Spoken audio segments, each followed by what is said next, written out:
my poem analysis on the poem Character of the Happy Warrior by William Wordsworth. I chose this poem because I really liked the poem in the book that he wrote. So I was like, okay, I'm going with him. So he was a well known poet who helped launch the English Romantic movement. He was born on April 7th, 1770, and he actually died on April 23rd, 1850. This particular poem that I'm doing, Character of the Happy Warrior, was written in 1806 and it was published in 1807, and it was composed after the death of Lord Nelson, who was a Napoleonic War hero. So, Character of the Happy Warrior by William Wordsworth. Who is the happy warrior? Who is he that every man in arms should wish to be? It is generous spirit who, when brought among the tasks of real life, hath wrought upon the plan that pleased his boyish thought, whose high endeavors are inward light that makes the path before him always bright, who with a natural instinct to discern what knowledge can perform, is diligent to learn, abides by this resolve and stops not there, but makes his moral being his prime care, who doomed to go in company with pain and fear and bloodshed miserable train, turns his necessity to glorious gain in face of those doth exercise a power, which is our human nature highest dower, controls them and subdues, transmutes, bereaves of their bad influence, and their good receives, by objects which might force the soul to abate her feelings rendered more compassionate, is plausible because occasions rise so often that demand such sacrifice. More skillful is self-knowledge, even more pure, as tempted more able to endure, as more exposed to suffering and distress, thence always more alive to tenderness. 'Tis he whose law is reason, who depends upon the law as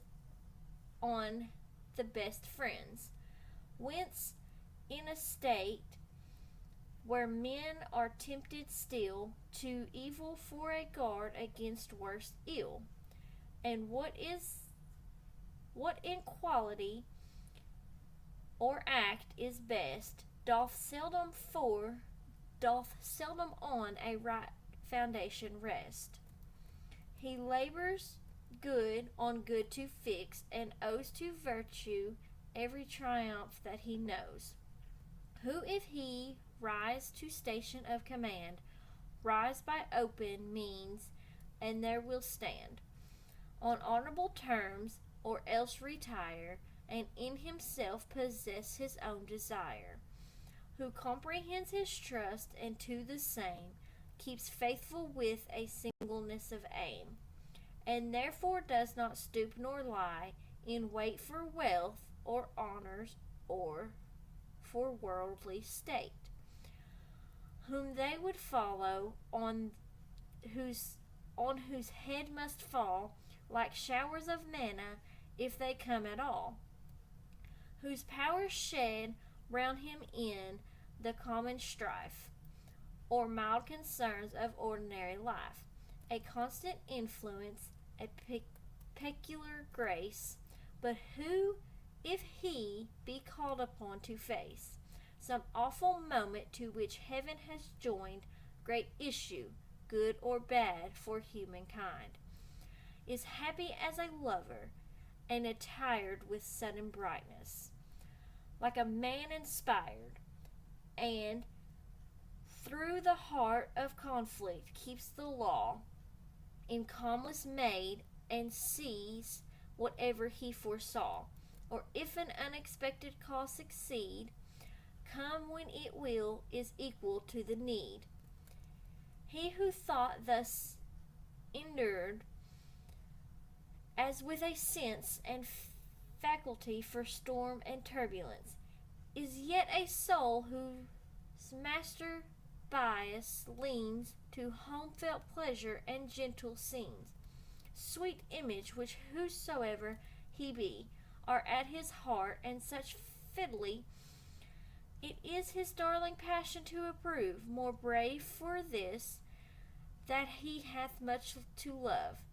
'Tis finally the man who lifted high, conspicuous object in a nation's eye, or left throughout, or left unthought of in obscurity, who with a toward or untoward lot, prosperous or adverse to his wish or not, plays in the many games of life, that one where what he most doth value must be won, whom neither shape or danger can dismay, nor thought of tender happiness betray, who not content that former worth stand fast, looks forward preserving the last, from well to better daily self surpass, who whether praise of him must walk the earth forever, and to noble deeds to give birth, or he must fall to sleep without his fame, and leave a dead unprofitable name, finds comfort in himself and in his cause, and while the moral mist is gathering, draws his breath in confidence of heaven's applause. This is the happy warrior. This is he that every man in arms should wish to be. So before doing research on this poem, my analysis and meaning of the poem was more as a role model, not really what this poem is actually about. So I found, with it is the generous spirit who, when brought amongst the tasks of real life, hath brought upon the plant that pleased boyish thought. This kind of made me think of a dream that you have as a child that you want to fulfill in your life, and then once you finally fulfill it, you're happy. So then I done some research on what this poem was actually about, and I found on Wikipedia that man in arms is a metaphor in political and military life. So really, when this poem was written, it was written about this Lord, let me find his name again.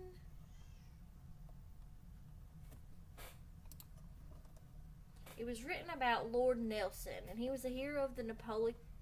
Wars. He was very well known and a very, very noble man. But the way I see it, yeah, this poem was written about him, but this poem was also written 213 years ago. And I feel like we can still relate to it today, because if you break it down, you can find the different meanings of what a role model is in life. So that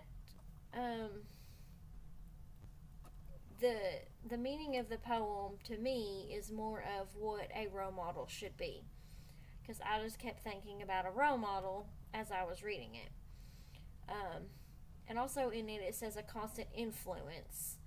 his breath in confidence of heaven's applause, that is the happy warrior, that he that every man in arms should wish to be. So this also shows like the faith of this particular man that he's writing about, and the role model of him for others. So overall, this poem was great, and it definitely made me think of the role models in my life, and it helped me to be able to actually keep their memory alive, not even really thinking about it, but while reading it, I thought about them. So the poem just kind of helps remember your role models and give you a different setting of how to guide your role models.